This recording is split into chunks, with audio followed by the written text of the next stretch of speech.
And welcome again into the television version of Strategies for Living. I'm marriage and family therapist David McMillan. I'm delighted that you've tuned in today to join with me here on Strategies. Why? Because it's a special day. It's a special day anytime. One of my very favorite life strategists is with me, Dr. Robert Manier from Shreveport Family Counseling Center. Dr. Manier, David. Welcome. I should mention that Robert is probably the dean of marriage and family therapists and licensed professional counselors in our area. Just a counselor extraordinaire. He was doing counseling when there was no such thing as counseling. That was a long time ago. That was a long time ago. Maybe that's one of the perks of growing older. And yet, Robert, it's phenomenal because you look so, you always look, every time I see you, you look younger and more spry and energetic. I want to know the secret. The secret? The secret. 6 kids, 15 grandkids, 4 great-grandkids. That'll do it. They'll keep you hopping. You know, how many times have we done this? I've lost count. And of course, you co-host the show for me. You sub for me when I have to be away. You are the permanent co-host for this program. And so it's an honor every time that we get together. What do you want to talk about today? The articles you've been writing recently in the Times, and I assume that they get maybe printed elsewhere, but the topics have been intriguing, I think. Thank you. One that, when you've counted down the days of a long life, it's a short life, no matter how long it is. Years. There are some dreams. That was a dream. And there are some dreams that just stay with you. That dream came in 2001. A blink ago. A blink ago, 2001. My parents were still alive then. And so, when one of the things from being a therapist is, you can't just have a dream and a dream be a dream, right? Right. You wake up and you have a dream and I'm laying there, I'll never forget laying there analyzing. What does that dream mean? Because I was punching numbers into a calculator and I punched in the dream 80 times 365 and then the alarm rang. I woke up. And what does that dream mean? I thought, well, my parents are both in their 80s, so then I'm getting up to get my cup of coffee and I pass by my little office desk and there's the calculator and I couldn't stand it, Robert. I couldn't stand it. You had to see. I had to see, and I thought the calculator was broken. Yeah. I punch in 365 times 80, and the number comes up. What is it? 29,200. And I said, well, this dadgum calculator, something's wrong with it. And I do it again. Yep. And I do it again. I did it 3 times before I convinced myself it's a correct number. And then I don't know why I did this. I took the number 29,200, divided it by 7, 4171. If we live to be 80 years on this earth, we get 4,171 weeks. Even for these young people here, let alone you and I, but even for these young people here behind the cameras and in the control room, a week passes pretty quickly. Yes, it does. Yes, it does. And you know how and time fast, is amazing. Yeah. And I'm in my 82nd year. And when you mention the year, your parents were still alive. My parents were also in their 90s. My dad was in his 90s. And they're no longer with us in the physical state, but they are certainly in memory and in ways that they make an impact, which is one of the ways I think that immortality is a true a way of looking at life beyond what we are familiar with. And of course, I wrote about this, but we'll call my client Tom. I use some of anything is fodder for us in the counseling room, right? So once I understood and had analyzed that dream and understood what its message was to me, life is short, get on with it, boy. Yes, it is. Which was what either the good Lord or my psyche or something was delivering to me, my unconscious mind. I began to share it with some of my clients, and we'll call this client Tom. Tom was a client who you've had many of them through the years. You work with for a while, and You don't see them, and then they come back in different periods of their life. Tom was one of those clients. I had worked with he and his teenage daughters many years, teenage daughters. He was a single parent many years before. He came back in and he said, well, I did it, David. I got the daughter raised. I think I didn't do too much damage. She's about to, she's engaged and she's launched. Now I want to work on me. And I'll never forget Tom's reaction when I shared the dream with him. He got mad. He got very angry at me or at the situation. And he said, that number's wrong. And I handed him the calculator off my desk and I said, I thought so too, Tom. See for yourself. And I'll never forget. He said, it doesn't matter because I'm going to live to be 100. How many days do I get then? 36,000, something like that. I said, duh, 36,500. And he came back the next session and he said, that has really made a difference for me. But like Paul Harvey used to say, that's not the whole story. Right. The rest of the story is, I'm just recently, within the last few months, I go get my coffee again in the morning. I'm sitting there with the Times. I'm got the Dachshund in my lap. I'm going to the paper. You and I at our ages tend to move towards the obituaries. Yes, I do check that out. And I check it out because I don't want to have to go to work if I'm in it. And there's Tom. Ooh. There's Tom. Yeah. And my first reaction was, after the shock, of course, was, wow. And then it all flooded back, the conversation that Tom and I had had in my office. And I'm going to get Tom was younger than I. So Tom didn't get his 100 years as he predicted. He got about 52 or 53. I forget the exact number. That's younger than my oldest children. Right. And, all of this is very thought-provoking in terms of what we see when we look in the mirror.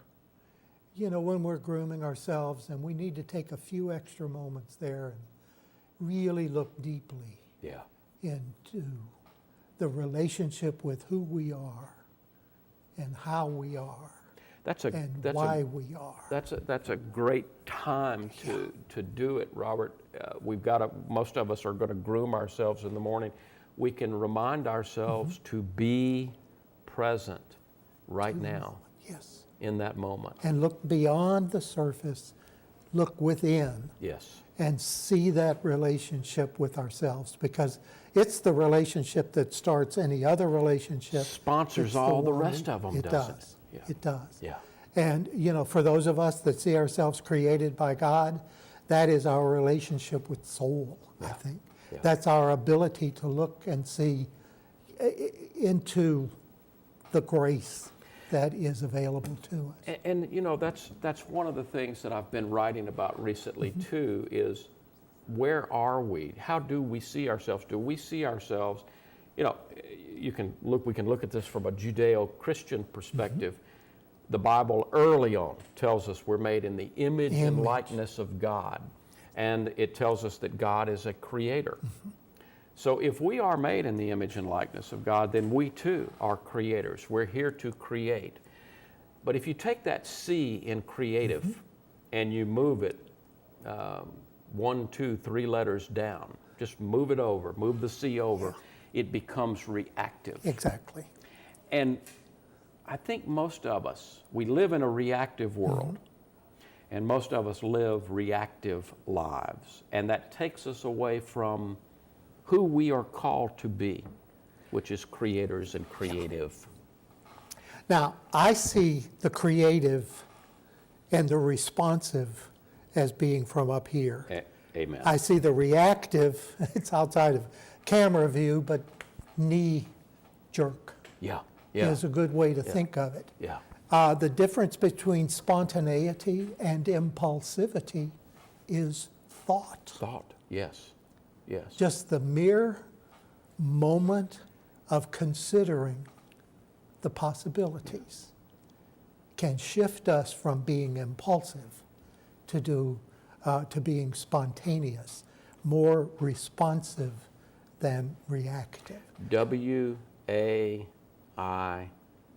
Oh, and it doesn't take long. What am I thinking? Wait. And it reminds us to take a step back, maybe ask myself, am I thinking in the present? Am I thinking in the past? Am I thinking in the future? Because if I'm thinking in the past or the future, I want to come back to the present. Connect them.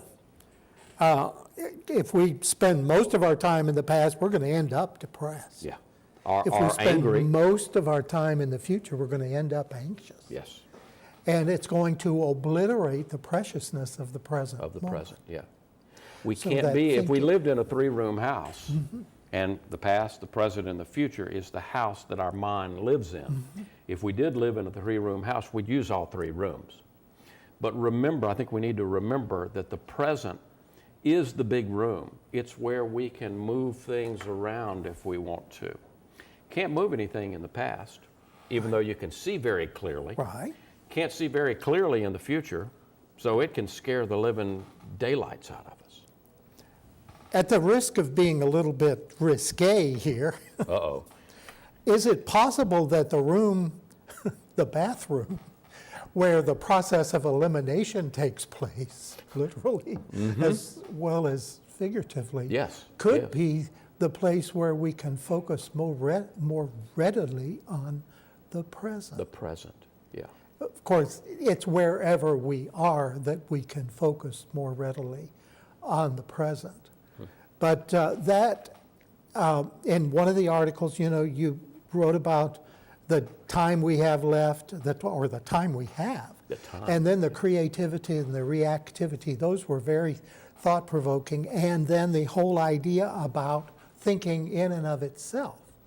And I remember a book that my dad used to read constantly, it seemed like, particularly during his last couple of decades, As a Man Thinketh. Oh, great James book. Allen. Yes, yes. And what is so important here, and it ties in with what you have said in the article, that if we just stop and think, they're like birds fluttering around in a cage. Yes.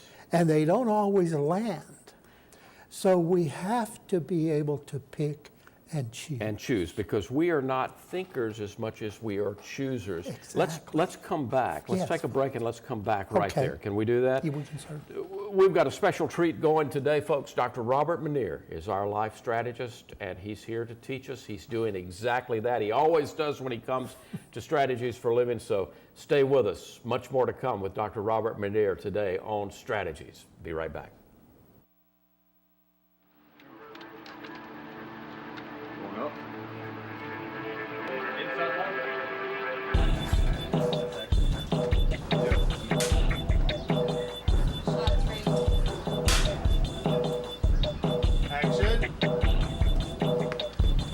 Take 4.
good. You're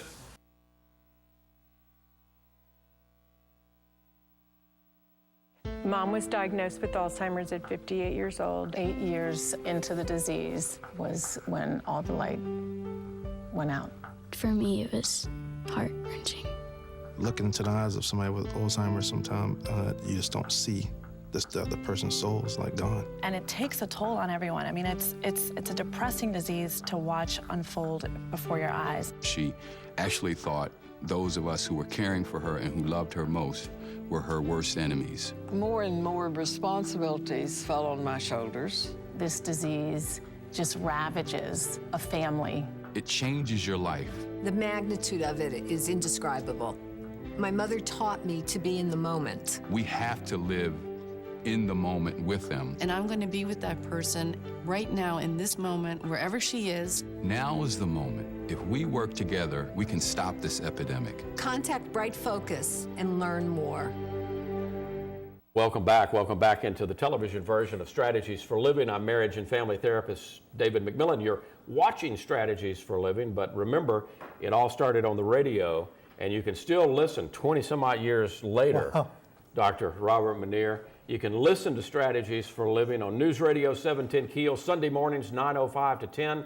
Also, www.strategiesforliving.com. And in Wednesday's Shreveport Times, you're talking about some articles. Right. The Voices section in the Shreveport Times every Wednesday is where you can find the Strategies for Living column. That's good stuff. Dr. Robert Manier, today we're talking about reactivity versus creativity. Okay, you got me with this metaphor. I love the metaphor of thoughts as birds flittering around in a cage. Tell me more, tell me more.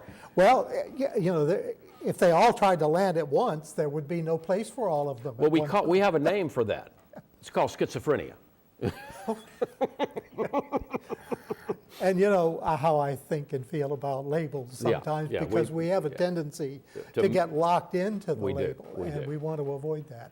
But you know, a lot of us think we are what we think, Robert. And you know, a simple exercise can prove to us that we're not. Right. And if you're a meditator, you already know this. If you're a, what do they call it, heart-centered prayer, you know this, because that's, I think, a form of meditation. One of the contemplative prayer, yes. But you don't have to be a prayer to do this. No. Just simply set the timer, you know, on your iPhone for a minute or two, get into a non-judgmental state, and take a mental step back and observe your thoughts. And you'll see those birds in the cage flying all over the place, won't you? You will. And if you then begin to pick out this one or that one, you can decide the negative ones, for example. You can set those aside and focus on the positive ones. The irrational ones. You know, once our left brain develops and we have the ability to think, then we begin to take in messages from all over the place. Some of those messages come together to form beliefs. Yes. And some of those beliefs and messages come together to form stories. Right. And all of those impact and come in through our thoughts. And once our thoughts get a hold of them, sometimes some of those can be dangerous. As we've grown up and as our brain has developed, we've made decisions early in life based on limited information at the time, often because of very strong authority coming from various places. Right. Fear can enter into that. And some of the present, as old as we are, some of the present thinking may be locked in to some of those old, early experiences. And we can stay locked in if we believe we are what we think. Right. The simple exercise proves to us, wait a minute, I'm something different. You said it before break. We're choosers. We are choosers. Observers and choosers. The mind is well beyond the brain. Yes. And I think we have to focus on that reality. For so many of us, though, it's like the tail wagging the dog. Yeah. Because, again, from the knee-jerk reaction, if we think it, we act on it. That's what puts us into reactive mode. How do we know? how do we know, what are some things that we can use to know, am I more towards reactive or am I more toward creative? What are some of the things that we can ask ourselves to identify? I don't know if this would be valid research, but practically all of us today can type our thinking and send it to somebody. Yes. Yes. And if you look at typical text, if you look at typical Facebook stuff, little comment, much of that is reactive. It's criticizing. It's blaming. criticizing. It's blaming. It's threatening. Attacking. Oftentimes, it's defensiveness and contempt.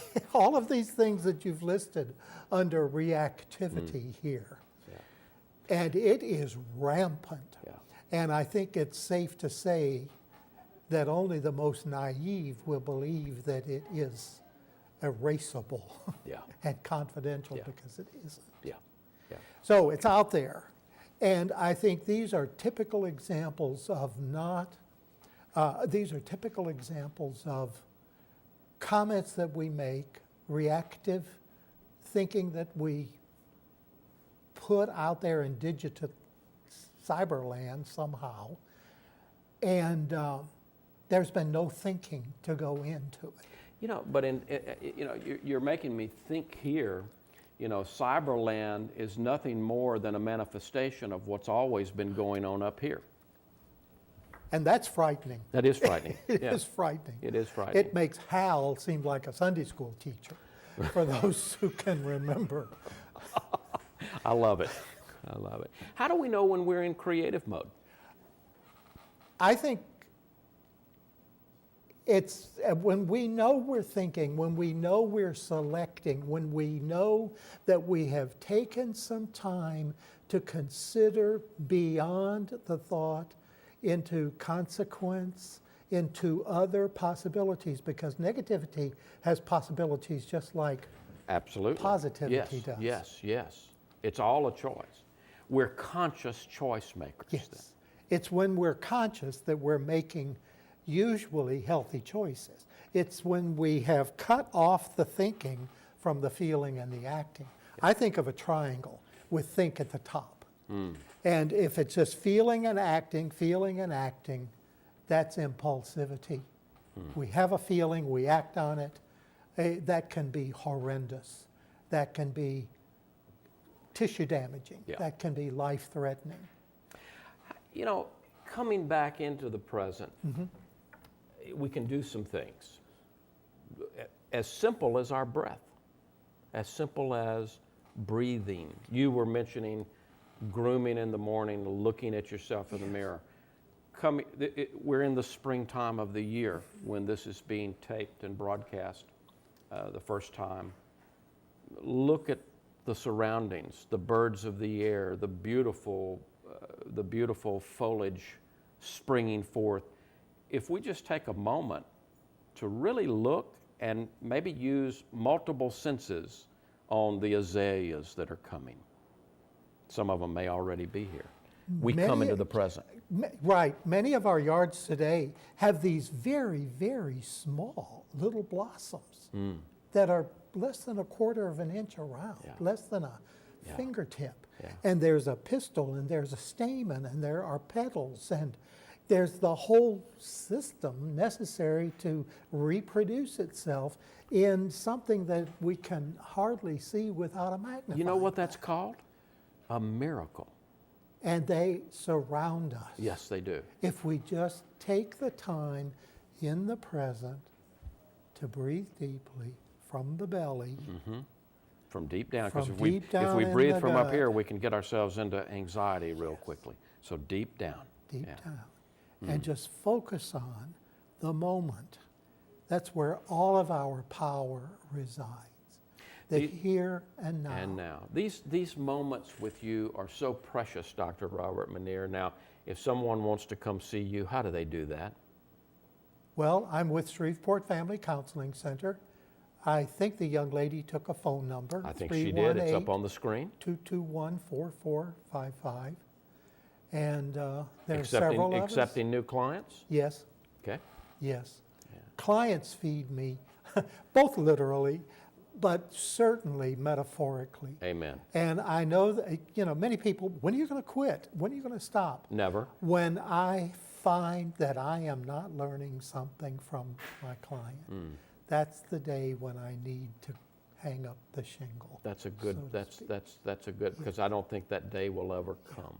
Well, I'm hoping to make it as rich and as full all the way to the end. You do. Every visit here is rich and full, and I just appreciate every time that you are our life strategist here on Strategies for Living. Folks, thank you for being with us today on Strategies for Living, and I hope we were able to give you a gift today, a present, the present. For Dr. Robert Manier, I'm marriage and family therapist David McMillan. I'll see you next time here on Strategies for Living.